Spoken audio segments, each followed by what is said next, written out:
What's up, folks? How's it going? I really don't like breaking my promises. Um, you know, I've come to care about what I say to people on YouTube, and it's not your fault that I've had a fairly constant case of writer's block. It's not really writer's block because I'm not a writer. I'm just running out of bullshit. Maybe I'm low on bullshit. I don't know what it is. I'm making you a video. You could pretend like I made videos this whole time, just put some other fat person on wearing different clothes and play one of my old videos, splice it in with some other ones, put it on loop or something. I don't know. I say the same shit all the time. So let's talk about shit. What's the main thing? What is everybody talking about? Talking about the protests, the rebellions, protests, riots, whatever the fuck you want to call them. This whole thing started in Egypt. All this shit happened since the last time that I made a video. So protests started in the end. Mubarak steps down, personally surprising me because I guess I'm just really cynical, but I assume that a man of his age, in the position he was in, maybe he'd think that he might as well just go down with the ship. But I was wrong. But frankly, I don't know a lot about what's going on, and I would feel worse about that. But every time I look at the news, everyone's saying about how they don't know what the fuck is going on. So that's, at least I'm not alone in this. This whole thing in Egypt was called a protest, and I support these people rising up against their tyrannical government. I'm all for that. But they weren't protesting. I mean, that's kind of a weird word to use in this situation. When you think of protesting, you think of people standing out front of KFC holding signs about caged chickens. You don't think about groups of youths throwing fucking Molotov cocktails at police, justified or not. I think that qualifies as some sort of riot, at the very least, a hoopla, something more than a protest. Chronology is protest.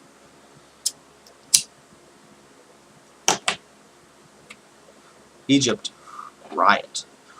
But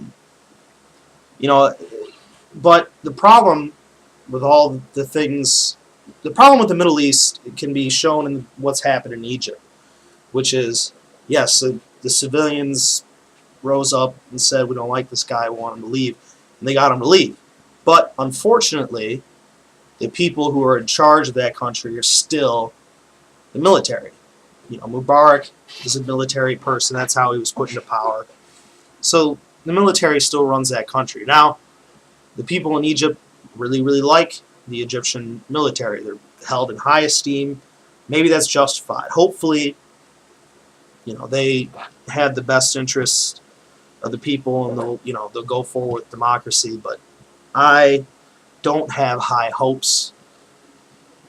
It's hard to get people like that to relinquish power. Now, the main thing that's going on right now is Libya, and that has seemed to have become a full-scale civil war. Gaddafi is clearly not going to step down. He's taking the same route that I thought Mubarak would take. And they're asking him to leave the country or whatever, and the problem with that is that I don't think there's any place for him to go. I don't see anybody taking him in, especially after the way that he's cracked down on these protests. So he doesn't have anywhere to go. He might as well just fucking do whatever he can to stay in power. I don't know what's going to happen with that. There's two things in this whole process that have personally pissed me off. The first one is the suggestion that, Facebook and shit like that is, that social networking has brought in this new age of power of the people, and, now the people don't have to stand up, they don't have to take what the government's doing, all this shit, and look what they can change. Well, sort of, kind of, but not really, because of course in Egypt the military is still in charge. You have no democracy, and no amount of Facebooking is going to prevent the kind of shit that governments can and will do to crack down. So we have to stay grounded in reality. But I fully support people rising up against tyranny. That's what they should be doing. Um, real fucking tyranny, real police states. That's what they should be doing. A lot of people have been like, why not in America? And it's like, well, America is not as fucked as Egypt was. The other thing is, I just can't tell what the international community wants from the United States in this situation. It was ridiculous because in Egypt, they were trying to say, like, it's our fault that Mubarak was in power. We didn't put him in power, first of all. We give a massive amount of aid to Egypt. The reason being is they were they are a powerful military force in the region, and they managed to, they stood by their treaties of peace with Israel, which is extremely important to the whole policy over there. So if you want to know why we supported Mubarak, even though he was a dictator, the reason is because it's in our best interest at the time. The thing least likely to get us and our allies killed, the thing we thought most likely to benefit us economically, strategically, militarily, and no different than what any other country would do. I think we did the right thing in not doing anything, because this is not our business at all. I think it would be ridiculous for anybody to expect the United States to take an active role in supporting these rebellions or whatever. Can't have it both ways. I think we should leave it be. It looks like there's going to be, no-fly zone over Libya. I don't know who's going to enforce that. Nobody knows who's going to enforce this stuff. I hope it's not the United States. Somebody else needs to take the lead on these things right now, I think.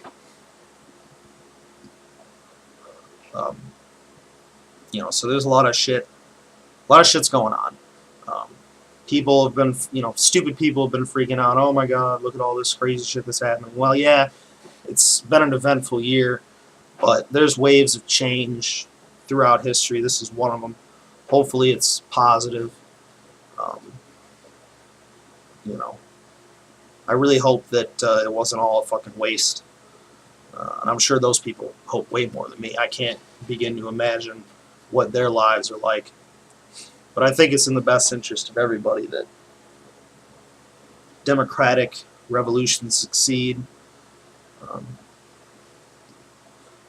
They'd succeed on their own, so that nobody can come back later and say, oh, this was propped up, this was installed. Whatever happens in Tunisia, whatever happens in Egypt, sort of, and whatever happens definitely in Libya, is going to be pretty much up to the people of those countries, and that's good.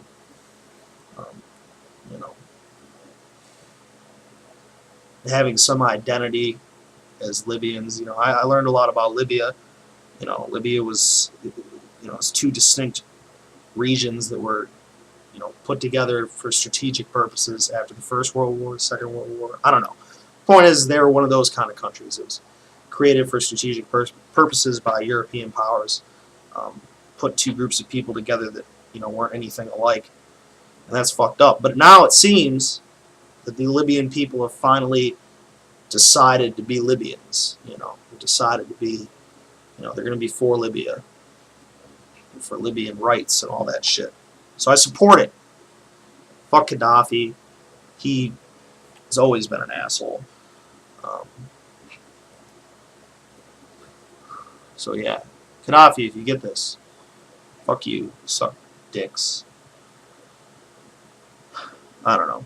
I was trying to think of some funny thing. I heard a funny thing.